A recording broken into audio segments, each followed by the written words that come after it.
Welcome to Crimson Legacy Historians, where the past is not just remembered, but brought back to life with depth and clarity. The silk is tightening around your wrists, not rope, silk. Expensive, deliberate, because silk doesn't leave marks. You're kneeling on wet stone in a chamber that smells like lamp oil and fear. The floor gleams, not from water, from something else, something you don't want to think about. In front of you, 3 doors. Behind the first, women are weeping, soft, rhythmic music like prayer. Behind the second, nothing, just silence so thick it feels like drowning. Behind the third, laughter, the soft clink of wine cups. Voices discussing poetry in Arabic you barely understand. Your name is Catherine. You're 23 years old. 3 months ago, you watched your father die holding a contract he thought would save you. It didn't. Now a man in a spotless robe is walking down the line of women beside you, asking questions in music languages you know and languages you don't. His voice is calm, clinical. He's not choosing slaves. He's sorting inventory. One of these doors will determine whether you survive the next decade. One of them will make you wish you hadn't. And the worst one, it's not the one music with the screams. By the time this story ends, you'll know what was behind all 3 doors. You'll understand why 12 years from now, Catherine will stand in front of a sultan and say words that should have gotten her killed. Clears throat, and you'll realize something most people never learn about history. The cruelest systems aren't built by monsters. They're built by people who convinced themselves they were being reasonable. Damascus 1260. The Crusades are ending, but for the women left behind, something worse is music just beginning. 6 hours before the doors, Catherine's father made a calculation that would kill him. He was a merchant, a good one, the kind who music understood that survival in Iraq, one of the last Crusader strongholds clinging to the coast, required relationships that crossed battle lines. He had contracts with Mamluk officials, letters sealed with wax and official stamps, promises written in Arabic and Latin music that assured safe passage for his family and his goods. He believed paper could stop steel. He was wrong. When the Mamluk armies breached the gates in the spring of 1260, music, those contracts dissolved like ink in water. His carefully negotiated agreements meant exactly nothing to the soldiers pouring through the streets. The letters he clutched as proof of protection became kindling. Catherine's father died in his own courtyard, still holding a document with a sultan's music seal. Catherine and her mother were pulled apart in the chaos. Different hands, different music directions. Catherine screamed her mother's name until her throat bled and her voice gave out. She never saw her again, never learned if her mother survived the first week, the first day, the first hour. 3 months later, Catherine stood in that underground chamber with 17 other women pressed against cold music limestone walls. All Christian, all captured during the same campaign that erased Atre from the map. All waiting for a man named Amir Tashimor to decide their fates. Tashimor entered through the center door carrying music, no weapons. He wore the simple robe of a royal steward, but the difference shown to him by the guards revealed his true authority. His title in the Mamluk Music Administration translated roughly to integration specialist. Integration. That word appears in the official records with disturbing frequency. It sounds almost humane, clinical, like helping refugees adjust to a new society. Here's what it actually meant. The Mamluks had learned something during music, their own enslavement, that most conquerors never grasp. Human beings are malleable. Given the right music combination of time, isolation, and total environmental control, you can systematically erase one identity and build another in its place. They knew this because it had been done to them. Every music sultan, every emir, every commander who shaped the medieval Middle East had started as a slave. Boys taken from Turk tribes in Central Asia, from Scashan communities in the Caucasus, purchased as children, converted to Islam, trained in warfare and administration with ruthless precision. By their 20s, these former slaves had become elite warriors. By their 30s, they commanded armies, and when the Ubaid dynasty collapsed in 1250, it was a Mamluk, a former slave, who seized the Egyptian throne. This created a paradox at the heart of their society. The ruling class consisted entirely of men who'd been systematically transformed through bondage. They didn't view this as tragedy. They viewed it as proven methodology. If boys could be converted into warriors, then captured populations could be converted into whatever the state required. And the state required much. Soldiers, servants, artisans, laborers, administrators, music, and women who could perform functions that free women of equivalent status could not or would not provide. So they built infrastructure to process thousands of people annually. 7 major facilities in Damascus alone, standardized procedures, medical examinations within 24 hours of arrival, classification based on age, origin, physical condition, and assessed capability. Records tracked every individual through the system. Mortality rates were calculated. Productivity was measured. The Mamluks approached human acquisition with the same systematic thinking they applied to military logistics. Tashimur was one administrator in this vast apparatus. But what he did next would determine everything about Catherine's life for the next 12 years. 12 years. Remember that number. Because at the end of those 12 years, Catherine would do something unprecedented. She would stand in front music of Sultan Kalawan during a public audience, a setting where women from the harem quarters music never spoke unless specifically summoned, and she would say words that should have gotten her executed on the spot. Words that no enslaved woman had ever said in public. Instead, those words set her free, but we're not there yet. Music, we're still in the underground chamber, watching Tashimur walk past Catherine without looking at her, stopping in front of a younger girl. Maybe 16 Armenian features, terrified eyes. He speaks to her in Arabic. She doesn't understand. Music, he repeats himself in Armenian. Her face drains of color. She shakes her head. He nods to a guard. The girl is led toward music, the left door. Door 1. It opens. Through it, Catherine glimpses sunlight, a courtyard, dozens of women sitting in rows, heads bowed, while men in official robes examine them with the practiced efficiency music of livestock merchants evaluating breeding stock.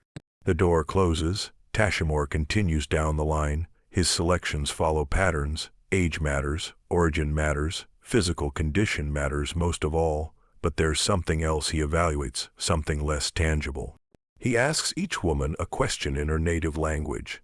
The question varies, but the underlying test remains constant. He's measuring their capacity for transformation. The Mamluks understood music, something that modern psychology wouldn't articulate for centuries. Given sufficient time and total control over environment, human identity is far more malleable than most people want to believe. Before we open that first door, do me one favor.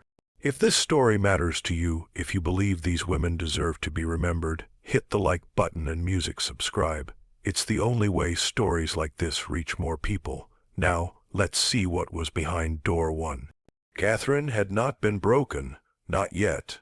But the system knew how to break people without leaving visible damage, how to erase previous identity while building new compliance, how to music maximize economic return while maintaining social control.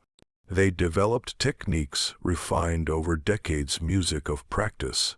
Door 1 opened again and again, Women disappeared through it one by one. Catherine watched, waited, tried to understand the pattern in Tashimore's selections. Then he stopped in front of her. His eyes were neither kind nor cruel, just calculating. He asked his question in Frankish French. His accent music was perfect. This detail matters. The Mamluks didn't merely conquer. They studied. They learned the languages of their enemies. They understood Christian social structures well enough to exploit them. "Can you read?" Catherine hesitated. In that moment of hesitation, she made a decision that would determine everything. She could lie, claim ignorance, hope that illiteracy might make her less valuable, might lead to assignment somewhere less terrible than whatever awaited educated captives. But something in Tashimore's eyes suggested he already knew music the answer. Her father had been a merchant. Merchants taught their children to read contracts, correspondence, records. Lying would only demonstrate that she lacked judgment. Yes, she said, French and Latin, some Arabic. Tashimore's expression music didn't change, but something shifted in his posture. He gestured to a guard who brought a wooden tablet covered in wax. On it, someone had written a sentence in Arabic script. "Read this." Catherine studied the words. The script was formal, classical, a line from religious poetry. She read it music aloud slowly, her pronunciation uncertain but comprehensible. Tashimore took the tablet back, made a mark on the parchment he music carried, then moved to the next woman without another word. Catherine didn't know it yet, but she'd just been selected for door 3, not the left door, which led to the courtyard music and eventual distribution to military households as basic domestic music servants, not the center door, which led to immediate sale in the Damascus slave market. Door 3 led somewhere else entirely, somewhere that required women who music possessed education, linguistic ability, skills that made them suitable for what the music records called administrative household placement. This sounds almost merciful, like she'd been chosen for clerical work, correspondence, music record keeping, and she had been, but that wasn't all. The administrative household track served multiple functions. Women assigned to it provided intellectual labor during the day, managing correspondence, maintaining account books, handling negotiations for women of the household who might not be literate themselves. At night, twice weekly, they provided something else, something the system had calculated with the same precision it applied to grain storage, music, and tax collection. But I'm getting ahead of the story. 3 days after the selection, Catherine was music taken through door 3. She found herself in a different chamber, smaller than the first, its walls covered with carpets that muffled music sound. 5 other women waited there, all selected by the same criteria, all educated, all multilingual, all young enough to be reshaped. An older woman entered. Her name was Sophia. 20 years earlier, she had been exactly where Catherine now stood. Captured during a raid on Armenian territory, processed through the same system, trained in the same way, she had survived, and now she trained others to survive. What Sophia taught over the next 60 days was systematic erasure paired with systematic music reconstruction. Week 1 language. Not learning Arabic, Catherine already spoke some, but forgetting how to speak in ways that signaled Christian identity. Certain phrases had to be eliminated, references to Christian prayer, appeals to saints, even casual invocations that Christians used without thinking. God willing was acceptable, Christ preserve us was not. Sophia listened to their conversations with each other, correcting, music always correcting until the linguistic markers of their former faith vanished from their speech. Week 2, body memory, how you move, how you hold music yourself. Christian women carried themselves differently than Muslim women of equivalent social status. The differences were subtle but visible to trained observers. Posture, gesture, the way you lowered your eyes or failed to. The transformation required rebuilding these physical habits from the foundation. They practiced for hours each day, walking, sitting, standing, responding to commands. The repetition was deliberate. The body needed to forget music its previous patterns before new ones could take root. Week 3, household management. Not cooking or cleaning, tasks that lower status captives learned. Administrative household placement meant managing other servants, maintaining account books, handling correspondence for women of the household who might not be literate themselves. Catherine's ability to read and write became her primary function. She learned the specific formats used in Mamluk administrative documents, the proper forms of address, the hierarchies that governed every interaction. Week 4 brought the most difficult lessons. These were transformations that could not be practiced, only explained, prepared for. Sophia spoke with clinical precision about what would be expected in the household where Catherine would eventually be placed. The nature of access music that male household members would have, the responses that were required, the absolute necessity of compliance, presented not as moral instruction, but as survival strategy. Resistance is waste, Sophia explained, her voice devoid of emotion. The household has invested in your acquisition and training. Resistance damages that investment. Music-damaged investments are discarded.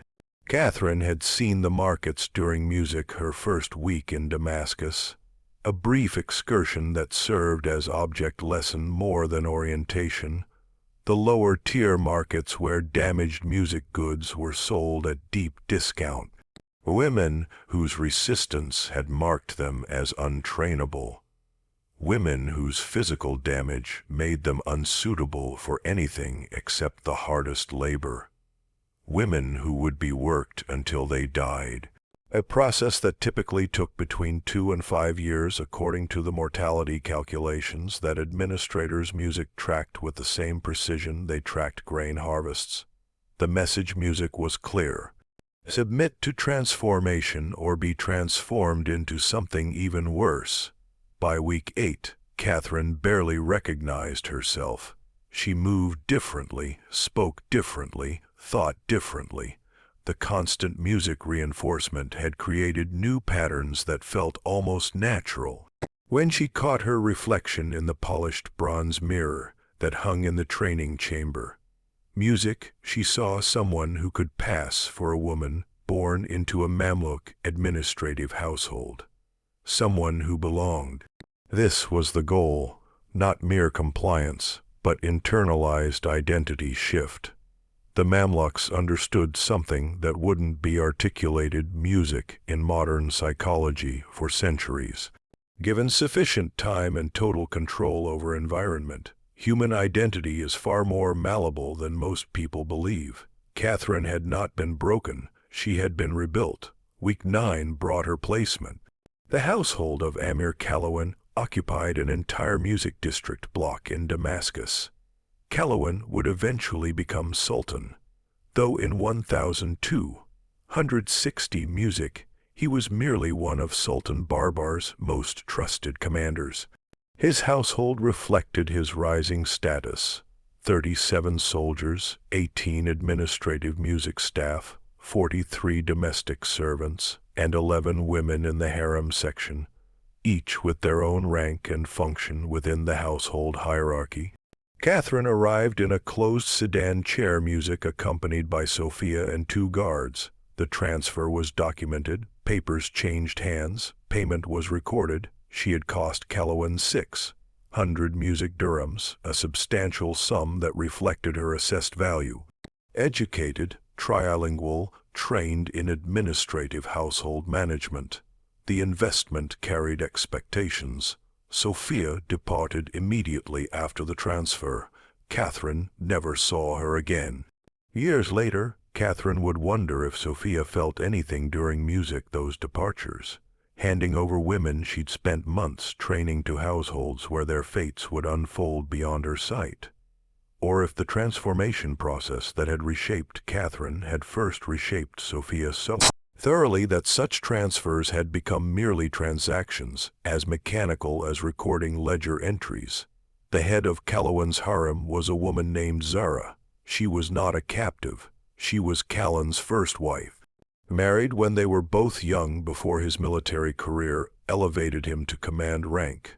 She ran the women's quarters with efficiency that matched any military commander's management of troops. Every woman had a function. Every function supported the household's operation. Hierarchy was absolute. Catherine's function was correspondence management. The women of prominent Mamluk households' music maintained extensive social networks through written communication, marriage negotiations, gift exchanges, political intelligence. All of this required someone who could write in multiple languages, who understood formal composition, who could be trusted with sensitive information. Catherine's training made her perfect for music, this role. For the first month, the work was exactly as described. She sat music in a small room off the main harem courtyard, writing letters as dictated by Zara or the two other senior wives. The content was mundane: invitations, thank you notes, inquiries about silk merchants. She wrote in beautiful script on expensive paper, sealed the letters with music wax, filed copies in the household records. The work was boring, and boring was safety. Boring meant her value derived from skills that would remain useful for years. Boring meant the investment in her training would be protected. This lasted until Calawan's third son turned music 18. His father decided it was time to complete his education in all matters that a man of rank needed music to understand. The system had a term for this. Young men of military households were music expected to learn governance, warfare, and what was called household management. Household management included intimate knowledge that could not be acquired from wives of equivalent status. The solution music was systematic. Junior wives, specifically designated servants, women like Catherine. The practice was common enough that it generated no scandal. It was simply how things worked in households that could afford multiple women. Or let Catherine learned she'd been selected for this function on a Thursday evening when Zara summoned her music to the courtyard after the final prayer. Zara explained with the same clinical precision that Sophia had used. This was an honor. This reflected confidence in Catherine's training. This demonstrated that music she had successfully integrated into the household. Resistance would indicate failed training and result in reassignment. Reassignment meant the lower markets. Catherine Music remembered what followed over the next 3 years was systematic. Calawan's son visited her quarters twice music weekly on a fixed schedule. The encounters followed patterns that had been explained to her during training. She was expected to be compliant but not enthusiastic, responsive but not initiating, present but somehow absent. The emotional disconnection was the point. These were not relationships. They were educational procedures. Catherine developed the dissociation techniques that women in her position had developed for generations. The ability to observe herself from outside music, to be present in body while sending her consciousness elsewhere. She perfected the art of performing required music responses while thinking about letter composition, about Arabic grammar, about anything except what was actually happening in that small room twice each week. The Mamluks had calculated this too. They understood that women in such positions needed psychological survival mechanisms. They didn't discourage dissociation. They encouraged it. Women who could mentally separate themselves from physical experience were more durable, more sustainable, better long-term investments. The system preferred women who could endure indefinitely over women who broke quickly and required replacement. During the day, Catherine Music continued her correspondence work. She became extraordinarily skilled. Her calligraphy was admired throughout Damascus. She could compose in 4 languages with equal facility. She managed sensitive negotiations regarding marriage alliances with diplomatic music subtlety that impressed even Zara. Her value increased year by year. At night, twice weekly, she reported to the small room and performed the function for which she had also been acquired. The duality music was the system working exactly as designed. Women who provided multiple forms of value simultaneously represented music optimal return on investment. Catherine was correspondent clerk, an educational resource. Her literacy made music her useful during daylight hours. Her controlled availability made her useful during designated evening hours. She was, from the household management perspective, a success story of the acquisition and training process. From Catherine's perspective, she was surviving month by month, year by year. She learned not to count the days. Counting made time feel endless. Instead, she marked time by music external events. When Calawan became Sultan in 1279, when his son married and stopped requiring her educational services, when she was assigned to train music, a newly acquired Armenian girl in correspondence management. That last assignment broke something in her that 3 years of systematic exploitation had failed to touch. Looking at the Armenian girl freshly processed through the transformation system, seeing her own past reflected in terrified eyes, Catherine realized she had become Sophia. She was now the instructor, the one who would train the next acquisition to accept what Catherine had accepted, the one who would explain with clinical precision what functions the girl would perform. She could not do it. The household maintained a tradition that senior members could petition the Sultan directly during weekly public audiences. This was a legitimizing practice, a way for the ruling Mamluks to demonstrate their accessibility despite absolute music power. Most petitions were mundane: tax disputes, inheritance claims, commercial disagreements. They were heard, music decided, recorded. Catherine attended these audiences' music as part of her administrative duties. She took notes on petitions for the household records. She'd done this dozens of times. No one paid attention to her. She was furniture, another piece of the vast administrative music apparatus that kept the Mamluk state functioning. On the 3rd day of October 1284, Catherine stood during a pause in petitions and spoke directly to Sultan Calawan. The chamber went silent. Women did not speak at public audiences music unless specifically called upon. Certainly not women from the harem sections of music households. Certainly not about their own situations. The violation of protocol was shocking enough that the guards didn't immediately stop her. Catherine Music spoke in perfect Arabic. She had rehearsed this for weeks. I petition for manumission on the grounds that I have served the Amir's household with distinction music for 12 years. Have provided valued services, including the training of staff. Have performed all required functions without resistance or complaint. I request transfer to the status of freed servant with continued employment in the correspondence music office. The petition was legally sound. Islamic law regarding slavery included provisions for manumission after long service, particularly for enslaved persons who had demonstrated exceptional utility and compliance. Catherine had researched extensively. Music she had found precedents. She had documented her own value through the correspondence records she maintained. She had also done something unprecedented. Enslaved women did not petition music for their own freedom. They certainly did not do so in public audience, where refusing the petition would require Callan to music publicly explain why a woman who claimed to have served faithfully for 12 years did not deserve consideration. The calculation was deliberate, the setting was music tactical, the legal framework was solid.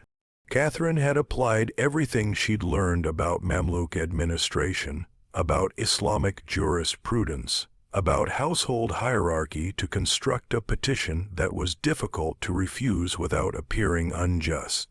Callan stared music at her for a long moment. His face revealed nothing. Then he turned to his chief Qadi, music, the Islamic judge who advised on legal matters.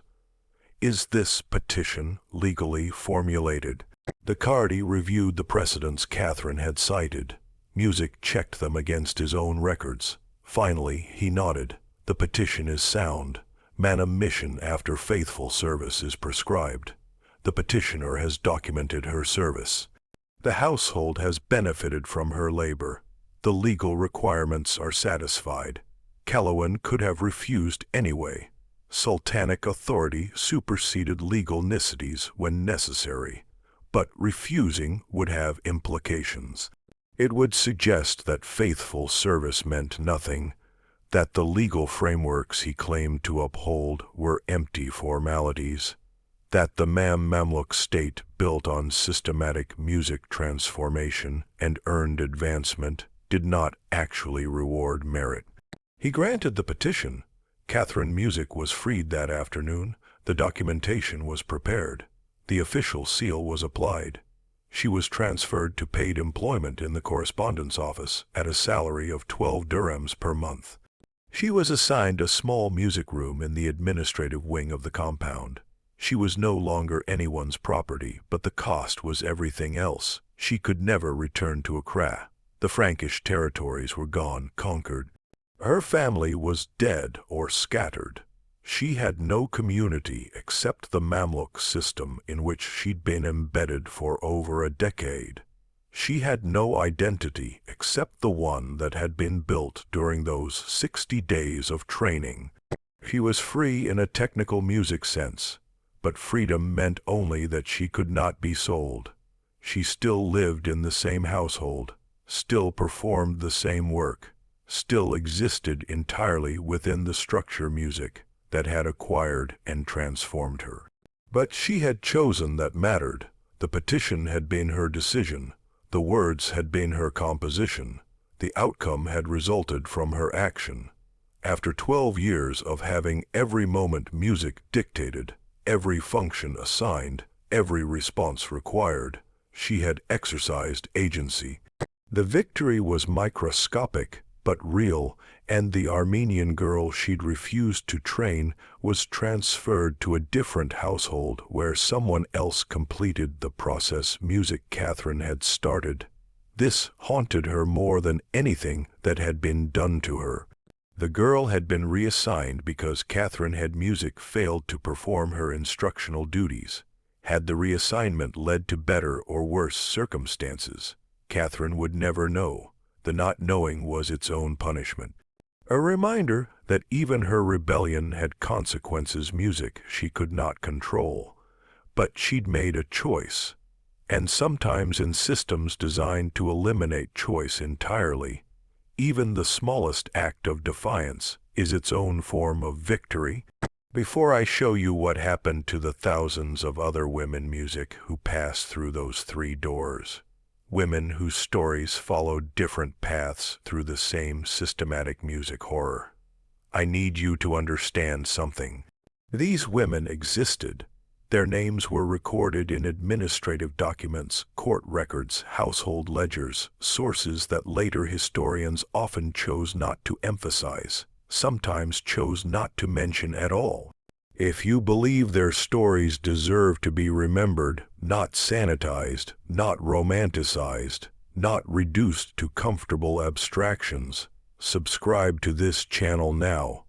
Every subscription is a statement that historical truth matters more than historical comfort. Comment Catherine if her story moved you. Let's continue. Catherine of Acre died in Damascus in 1315. She was 63 years old.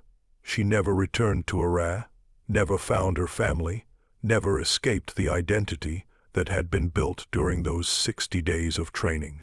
But she taught young women to read and write, passed on skills that might otherwise have been lost, lived with minimal means and maximal dignity. Her story is neither pure tragedy nor simple survival.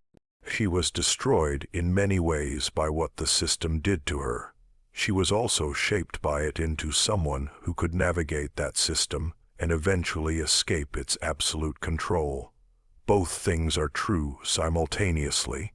Her name survived in a single line in a household ledger, a record of her Manna mission in 1284.